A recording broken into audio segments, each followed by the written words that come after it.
What's up, YouTube? Thank you for joining me once again. Thank you for clicking on the thumbnail. Thank you for being with me one more time. If you're new to the channel, this is your first video with me, you're going to like this one. This one is one of my, how do I say this? This is the third time where I actually break down tactics for you guys. You guys seem to enjoy those kind of videos, and this one I've been planning for about a week.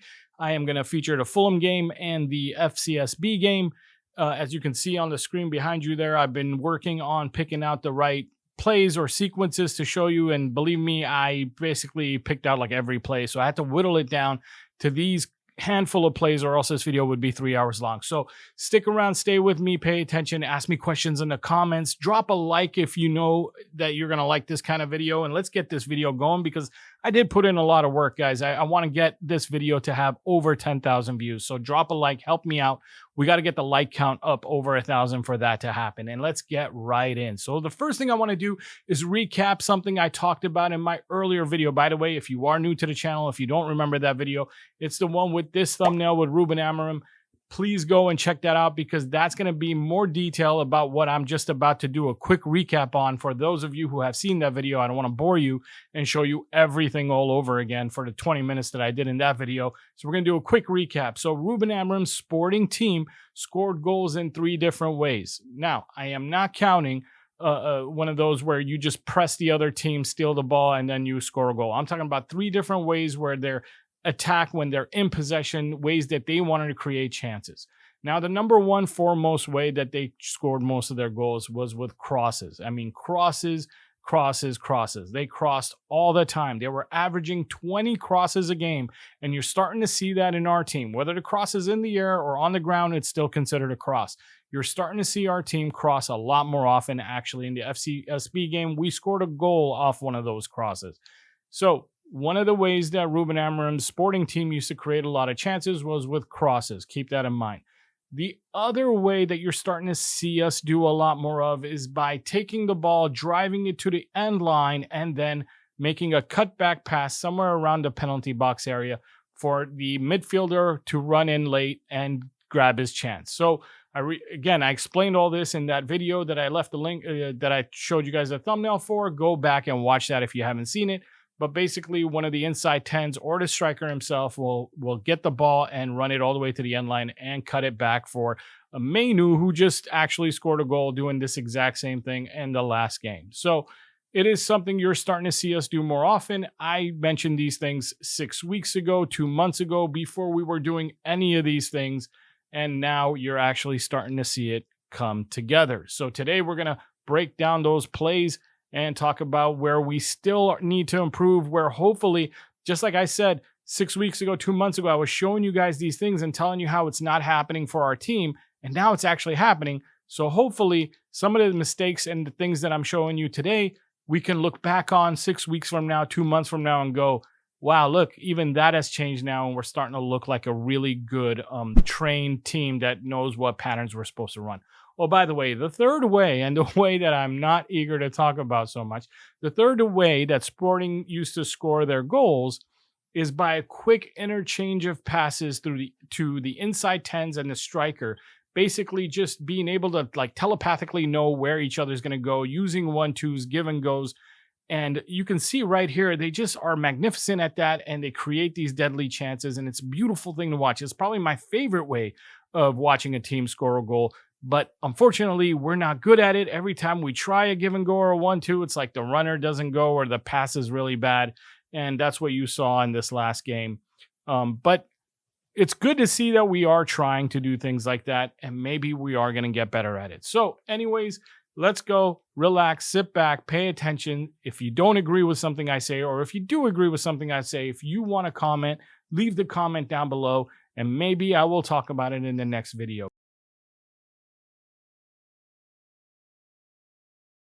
Me being a coach myself, my eye is trained to focus on what the mistakes are because it's my job to fix them. I am not a football coach for those of you guys who are new to the channel, but I am. I do earn my living as a coach in another sport. But again, when you have that kind of job, you are paying attention to the mistakes more than you're paying attention to the good things. You will see the good things, of course, because they're by design. You've designed them. If I'm Amorim, I'm speaking as if if Ruben Amorim's watching the game, he designed these plays, he designed these patterns. So of course he sees them. But the thing that eats at him, the thing that keeps him up at night are the ones that fail, the things that don't go as planned. When the pattern is being destroyed and not running correctly or smoothly because the player is out of position or because the football IQ is just not there. We're going to look at good and bad, and let's get right into it. I want to start with this first play here. Actually, scratch that. I have another idea. Before we start with a play, I want to show you an image of the 18 zones on a football pitch. I think it's really important, and it'll make it easier for me to describe everything if you guys understand the 18 zones on a football pitch. So these are the 18 zones on a football pitch. The low numbers are your defensive end. The high numbers are your opponent's side of the field. So if you look over here, you'll realize that most of the time, every team is going to want to dominate zone 14 and 17. That'll be the opponent's side of the field right there in the center, right in front of the goal. But that is the hardest part of the field to dominate and to create chances out of, because that's where the opponent's defenses usually focus in on. That's where they have their best defenders, their Van Dijks, everybody who's a good defender is probably going to be over there. And they're trying to stop it, not make it easy for you to create a chance through zone 14 and 17.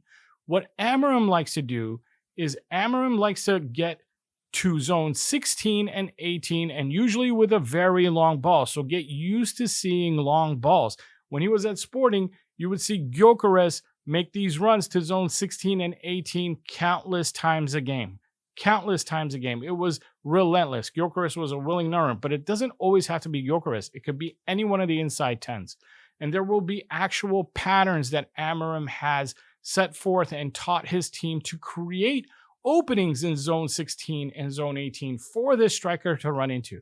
I'll show you one right here. So this is when a wide player will check back. In this example, it'll be Garnacho, but you won't be able to see Garnacho because unfortunately he's just not in the picture here, but he will pop up in the picture after you see Rasmus make the run. And you'll notice that Garnacho has checked back. So the wide player will check back, which will open up zone 16 there for Rasmus to make a run into. And here it is.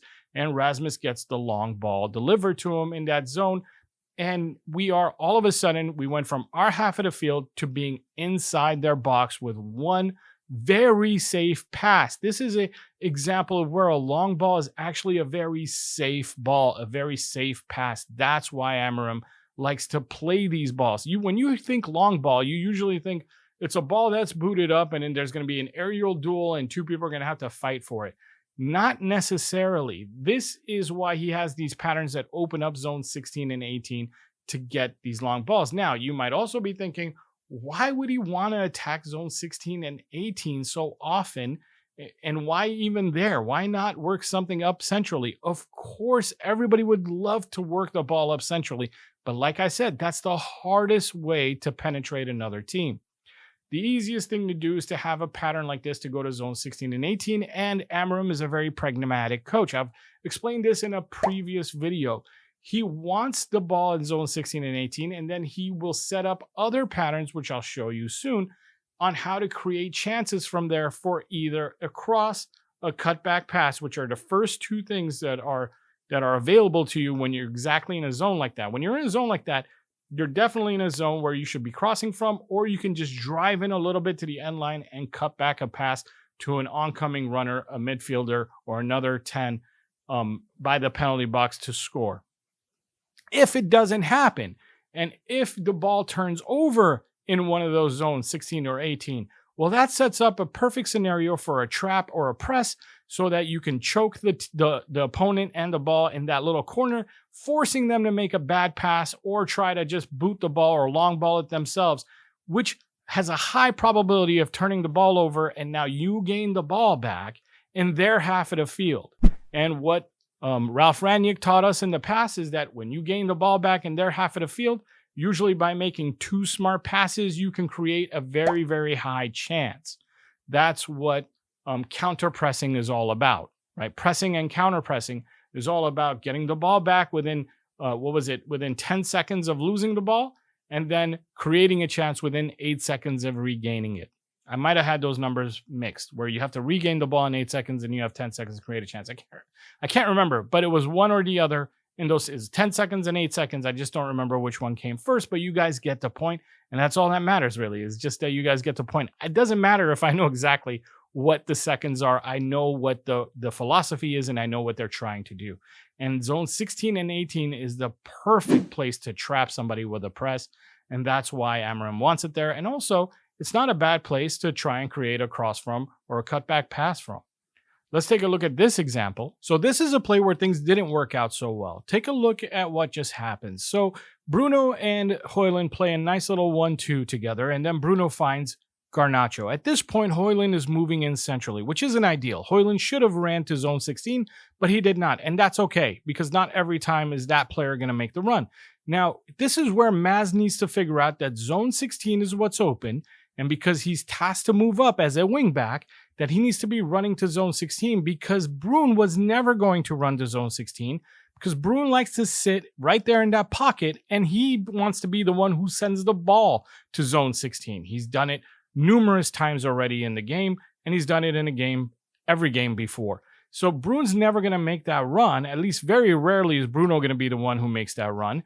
Maz needs to recognize this, and he needs to start to run right to zone 16. Well, you can see right here that Maz hesitates and slows down his run. And now he's in what I call a useless position. This is where there are three players on the same horizontal line, very, very close to each other. This should never really happen.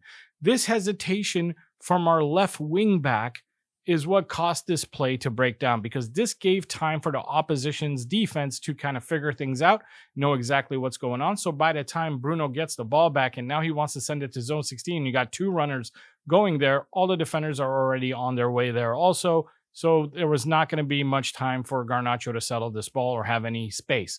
This kind of thing where our left wing back hesitates to attack has to stop. That's why we're bringing in a Patrick Dorgu.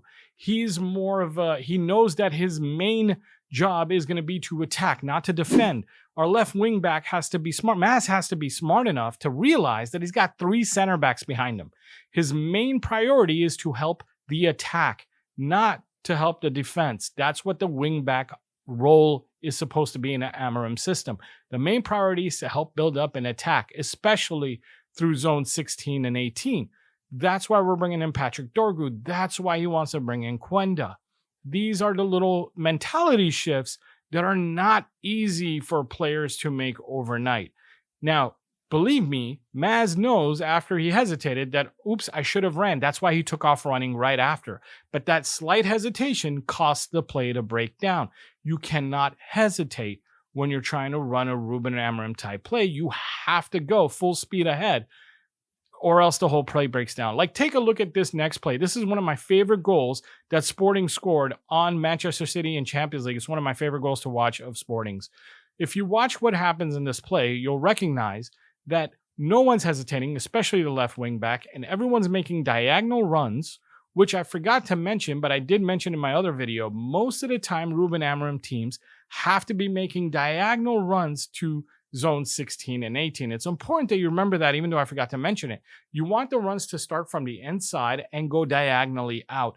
That's how you have even more space. If you just run straight there, your counterpart, the opposition defender that's with you, is easier to stay with you.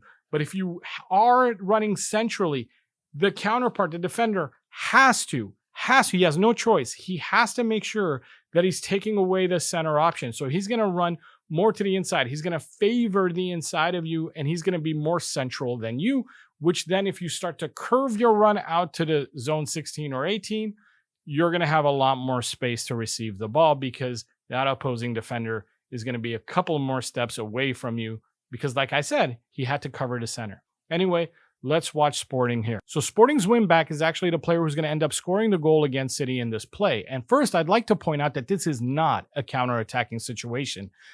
City has a lot of players, a handful of players already behind the ball. This is not a counter-attacking situation. This is the way just their build-up worked out and makes it feel like a counter-attack. So let's watch this unfold. You're going to see a lot of running and combination play between the inside 10 and Sporting's left wing back. There's no hesitation in their running. The 10 passes the ball to the wing back and makes a diagonal run outside. The wing back gives him the ball back and immediately takes off to the inside. He's not worried about the ball turning over because he has 3 center backs behind him, and his main goal is to help out in the attack. So he's making a diagonal run back to the inside. So it's not always a diagonal run to the outside. He's making a diagonal run back to the inside. Now pay attention to what Gyökeres does here, because this is something that Rasmus Højlund does not do enough of. I don't see this from Rasmus. Rasmus is always trying to, when in this kind of situation, Rasmus would try to run centrally because he wants to be the one to receive the ball in zone 14 and 17 to try and take on the chance and score the goal. Watch what Gyökeres does. So as soon as Gyökeres sees all this unfolding, he makes a diagonal run away from the center, more towards zone 16. Gyökeres knows he's probably not going to get the ball in this situation, but his run that he just made to zone 16 opens up a hell of a lot more space for that left wing back and the inside 10 to now start to run centrally and attack City. So after Gyökeres made that sacrificing run, the inside 10 comes in, the left wing back keeps now curves his run back to the outside of the defender, and the inside 10 sends the ball out that way, and he takes the chance and scores a goal. This is one of my favorite goals that Sporting scored, and I'm pretty sure Ruben Amorim liked it too. Basically, what I'm saying is that although our players have been playing a little bit better in the last 2 games, they're still not making the right runs and they're not in the right positions way too often. In this sequence against Fulham, Bruno actually does everything in the right way. I want you to pay attention because this one actually maybe will make you understand why I get a little bit frustrated with Eriksen and Ahmad sometimes. Even though I like them and I think they're both very skillful, this is the little minor detail that makes the difference between creating space or not creating space that they don't do correctly. So let's take a look at what Bruno did against Fulham in this sequence. So here with his first touch, he sends the ball to zone 18 where Maz can pick it up. Now, it's going to be a little bit hard to see what Bruno does here, so pay attention, but I'll try to show you on this board. So what Bruno does is actually he stays very, very central. He runs down, staying kind of on the edge of zone 14, all the way to the 18-yard box before he starts to curve his run back out to around zone 15, where Maz can easily find him. And because he curved his run like that, and if you really pay attention in the camera angles, even though they're bad, you can see that that's exactly how he did it.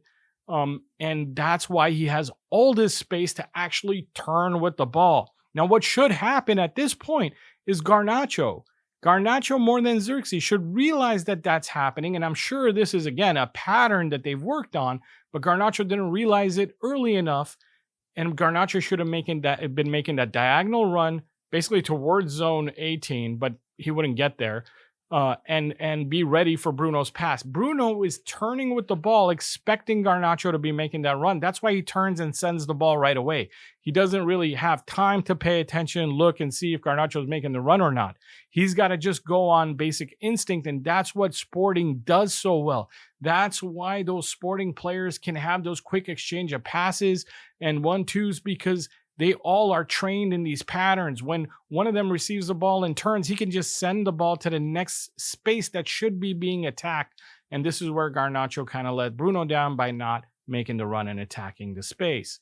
Now, the other thing that drives me a little bit crazy or frustrates me is that if this was Eriksen or Ahmad who sent the ball to zone 18 for Maz, they would have just ran right diagonally to zone 15 instead of zone 14 first, and then curve their run out to zone 15. And because they would have ran diagonally to zone 15, their defender, the guy marking them, would have been right there with them. Maz would not have been able to pass them the ball. He probably would have sent the ball backwards, or even if he did pass them the ball, they would have no way to turn. So they would send the ball backwards. And next thing you know, the ball's going back to our defense. And that's why some of us are watching these games complaining about like how boring the game is. It's not because Amorim's style is boring, guys. That's where I'm trying to get to with this video. I'm trying to explain to you guys that it's not Amorim's style that's causing this slow play or boredom. It's because the players are just not thinking fast enough, moving fast enough, or even running in the right shapes to create space for themselves like they're supposed to. And it's not just around the opponent's box when our team is out of position. In this sequence, Bruno has the ball and Toby is standing in a very useless position, static. He's flat-footed. He's not moving. As you can see, Maz is already moving up into that same horizontal line. And like I was trying to say before, that's just useless to have three players on the same horizontal line very, very close to each other on the same side of the field, if you will. So here Bruno tells Toby, like, go up, move away. He needs to move away so they can form a diamond. And also it opens up a passing lane from Bruno to Maz, which is where he wants to send the ball. And because these kind of things are happening often and they're happening slow in front of the opponent's team, the opponent gets to watch Bruno basically tell the other player where to go. And now the opponent knows what's going to come next. And that's why we, again, have to slow play, turn around, pass backwards and stuff like that, because we're not surprising anybody here when we have one guy on the field having to dictate and tell people where to go. Take a look at this sequence when Bruno has the ball again and no one's making the run to zone 16. It's wide open. You can see zone 16 is free and open for anyone to run into, and no one's making a run there. I don't even understand what Kobbie Mainoo's doing in that spot. He's not actually offering anything, and what he's doing is actually making it harder for Licha Martinez to move forward, because Kobbie's kind of bringing his defender to the same space that Licha can move forward into and have all the space he ever wanted. So Bruno tells Kobbie to go, just go. And then when Bruno passes the ball to Licha, and you can see Kobbie make the run to zone 16, and Licha can easily find them there. Now, the next thing that really baffled my mind is why Kobbie decided to turn back towards our goal.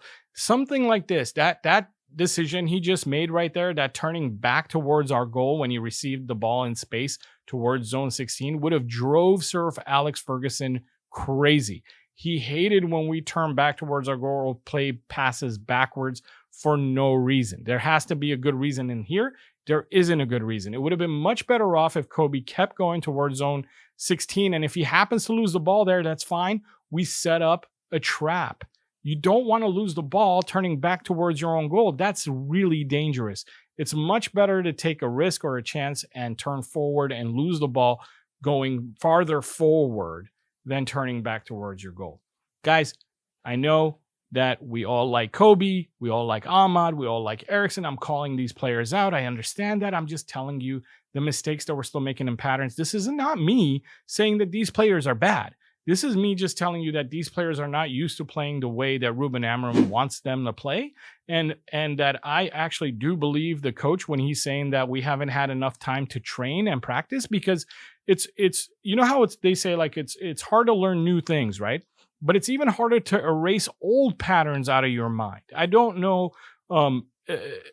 This is more of an old pattern. Like Mazraoui earlier in the example I showed you where he hesitated. He didn't take off running to zone 16, even though that's where he should have been. He's still playing like a fullback instead of playing like a wingback.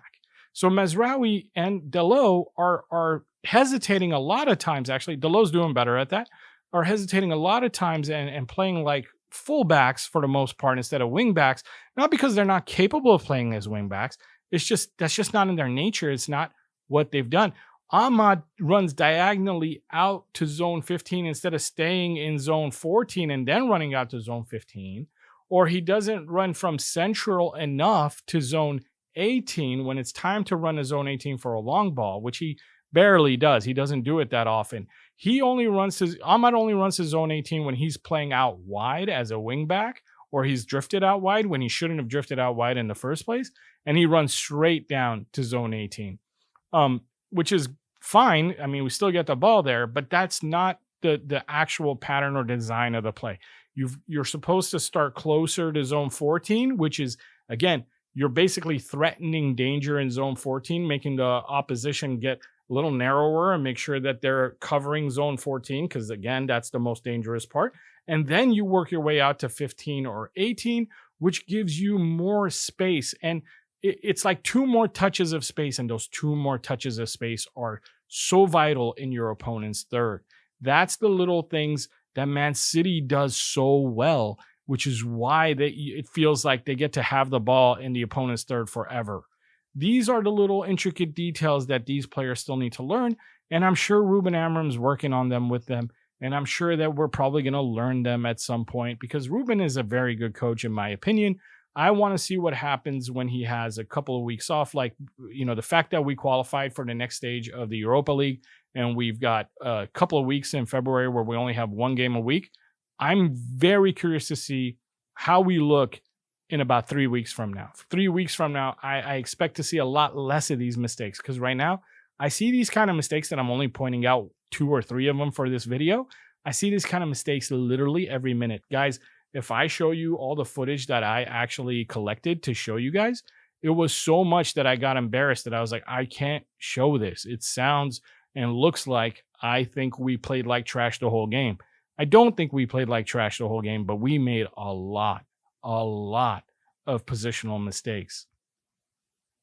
And Bruno is the one who's actually like telling players where to go, where to be. He is like a second manager. For any of you guys who doubt Bruno, yes, he can get wasteful with balls. He can send long balls in and have them intercepted.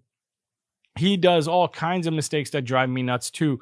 Wasteful with the ball or turning too fast and making a decision too fast and all this kind of stuff. But honestly, for all his bad traits, his football IQ and how important he is to Ruben Amorim to be out there to correct other players who are in bad position far outweighs the mistakes that he makes and the handful of balls he wastes every single game. Far outweighs. Now, I hate it when he's having a bad game, though, because he's so important to the team. He's so important to getting that ball to move around, to making sure that the offense is ticking, that when he's having a bad game, we look so bad. We look so bad. And you know what? It's not all his fault. Like, I wish if the rest of the team was performing and running into the right situations at the right time, if they were positionally better, which they will be in time. But until then, Bruno is so important to our team. But when they become like that, it won't be like all the weight won't be on his shoulders. He won't have to have a really good performance for us to look good. Now, have we won games without him being a great performer? Yes, but the problem is we've won those games without creating chances the way Ruben Amorim wants to create those chances. We won those games because Ahmad goes on a tearing press, like a press tear, gets the ball back and scores a goal. Or Ahmad makes a crazy run, Licha hits him with like the best pass ever, and he sticks his foot out and somehow knocks it over the goalkeeper and scores another goal. These are great goals. They're fantastic. They're so exciting to watch, and it makes us jump out of our seats and cheer and everything else. Yes. But they're not exactly why you hired Ruben Amorim, right? Like, they're not patterns that are supposed to be trained and the things we are supposed to be doing. Now, the good news is, even though we've never scored a goal using Ruben Amorim's way, if we talk about like a month ago, so like 6 games ago, we did not score any goals Ruben Amorim's way. All our goals were because we pressed and we won the ball back and we scored, which is great. That's supposed to happen. You press to do that. I'm not saying that's not a part of the plan, but it's not a attacking pattern that we've worked on. That's what I mean to say. Or we've done it by Ahmad, single-handedly pressing, getting the ball back and scoring a goal. We haven't scored goals using attacking patterns as much as we have in the last handful of games. We're starting to finally see that. I'm going to show you some examples. We're going to talk about it, but also say that for the first time, now these are the same kind of plays I've been talking about for 2 months, which is running to the end line and making a cutback pass. We're going to get there. But also I want to shout out some YouTubers that actually caught on to that and now are making YouTube videos. And there's more than one, so I'm not going to name them. But they have been making, James is one of them. I'll name him because I always say something about him that maybe doesn't look like flattering, but he did a great job in his video today, which probably for you is yesterday, explaining this same thing that I'm going to talk about, which is the inside run and the one, like the pass played from the wing back to Bruno and then down to the inside runner, which in this circumstance is Garnacho, and we're going to look at that in a second. But good job for some YouTubers to catching on to the cutback pass being a Ruben Amorim play and something that we need to do more often. So now let's take a look at it for ourselves. Here's the play that I'm talking about. We got a triangle formed on the from zone 16 of the opponent's half basically, and Delo sends the ball to Bruno, and Bruno right away sends the ball down to the end line where Garnacho makes that run. Now, this is not the first time we've run this play. You saw this play so many times. We did it against Liverpool. Here's Mainu doing it against Bournemouth. It didn't work out this time for Mainu, but we've run this play a lot of times, and we did it again against FCSB also. And it's a cutback pass, and both times in the last 2 games, these did lead to goals for us. So great job for the team there to picking up on that play. That's a really good one. But we need to get better at the quick exchange of passes near zone 14 so that we are a little bit more dangerous there, so we don't become too predictable. We want to be dangerous in zone 14 so that we force opposing teams to defend zone 14 even more against us. That should be their game plan, so that when we make our outside diagonal runs into zone 15 and 18 or 13 and 16, we have more space to turn around. And then when we turn around, our inside players need to be running in, whether that's the striker or the other inside 10, need to be running diagonally, getting ready to receive the ball so they can run down the end line and make another cutback pass. I think I'm going to leave it at that for today. I had more written down. I had a lot more written down, but I think I'm going to leave it at that for today. We're going to keep watching games, and after another, let's call it another 6 to 10 games, somewhere in there. After another 6 to 10 games, we're going to make another one of these videos and see how much more we've improved.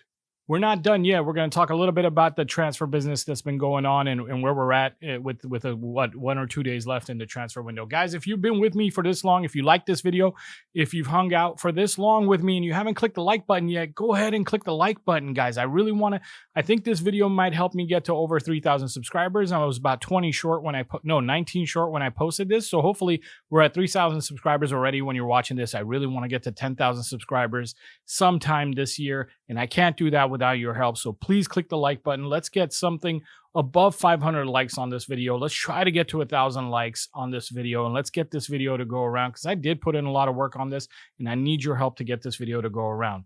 Anyway, transfer business. So it looks like Dorgu is in. He's probably, by now when you're watching this video, has probably already been announced and maybe even been introduced to us at Old Trafford at our next game. I think our game's at Old Trafford at Crystal Palace. I'm pretty sure it is. And all things good. I think Patrick Dorgu just hopefully he adapts to the Premier League quickly and comes in all guns blazing and starts running up and down that left wing back role and showing everybody how it's supposed to be done. Again, I don't think his primary concern is going to be defensive. I think he's going to be the guy who's going to really help us get our offense forward fast, hopefully, unless, it's his first time at a big club. He's a very young guy. He might have some nerves or something the first handful of games, but hopefully he'll adapt quickly and he'll show his true capabilities and show us what he's all about very, very soon. And I think he will. I think he'll come good. Maybe not the first 2 or 3 games, but I think he'll come good by the time he gets used to the league and used to his players and used to what Ruben Amorim wants him to do from that left wing back position. Other than that, we got David Ornstein saying that we've already made a deal, or we're very close to already making a deal for a summer transfer of Giovanni Quenda. Guys, this is like a dream transfer for me. I love this kid. I watched, you guys know, I watched a lot of sporting games just so I can understand Ruben Amorim, so I can even make videos like this. But really, I did it for me. I did it before I even thought about doing it for the channel. I was just doing it for me to understand what's going on. And then I made one tactics video. You guys liked it, and that's why I keep talking about stuff like that. But yes, this is a dream transfer for me. Diogo, who's a friend of the channel, a friend of mine, when we talked and I brought up Giovanni Quenda, Diogo was like, forget about it. You guys can't afford him. Diogo is a person from Lisbon who's a sporting fan, and he's very knowledgeable when it comes to football and his team over there that he supports.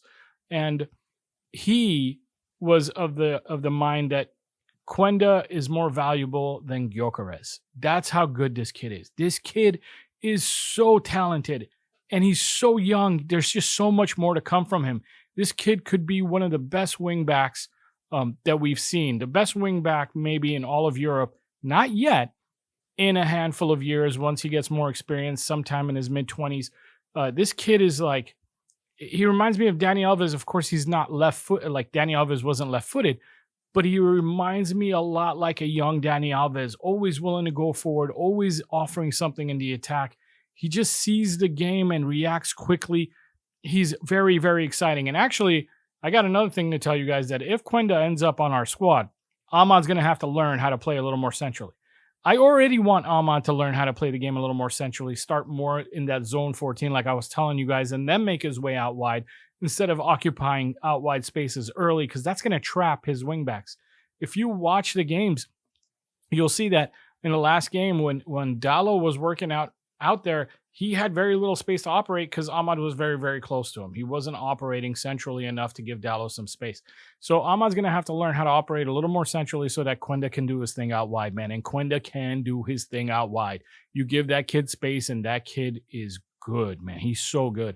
I'm very excited about that. I'm super excited about that. Other than that, Rashford is out of the club, which means we got space opened up and we need to bring in a replacement for Ruben Amorim for Rashford. And Ruben has been crying for an inside 10. And to be honest with you, he needs a striker too, but I know we can't get that kind of business done. And you guys already know how I feel about Rasmus. If you're new to the channel, watch the last 2 videos and you'll see some examples of Rasmus not being able to play the hold up play. And like I showed earlier today, sometimes these runs that Gyökeres does as sacrificing runs, Rasmus just doesn't do.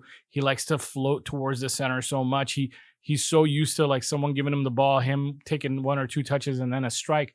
Whereas sometimes in a Ruben Amorim system, the striker has to sacrifice himself and go outside to those zones and open up the center for the inside 10s. And this is where not only Rasmus, though, our inside 10s also don't know how to play with this. Like, I'll show this example, actually, even though I was done showing footage. Here's an example that I have on my mind of when Garna got the ball and didn't pass. He just held on to it for too long, and then he dropped, he falls down, and now Mainu gets the ball. He doesn't pass. He holds on to it for too long. It's just a mess. It looks chaotic. It doesn't look good because they're not looking for each other. They're not running off each other's possession. They're not creating space for each other, and that's just the way it ends up. And the striker is vital to this too, by the way. The striker has to be making runs or playing as a wall, letting people bounce passes off of him and things of that nature. But again, I'm supposed to be talking about transfers and not tactics. So what are we going to get as a replacement for Rashford? Now, obviously, Mathis Tel is the talk of the town. That's who it looks very obvious that Manchester United is talking to Bayern Munich, but Bayern Munich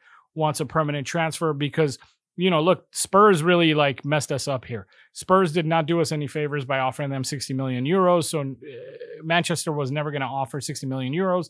And Spurs offering 60 million euros now makes Bayern think, well, Mathis Tel's worth more than the 45 we're probably willing to offer. I'm not saying we're offering 45, but, knowing us, we're probably offering 40 with 10 million in add-ons or 45 with 5 million in add-ons. I don't think we want to go over 50. And I don't blame them because the kid's not that really proven. And yes, he's very talented. Yes, he's good. Yes, the sky's the limit. His ceiling's high.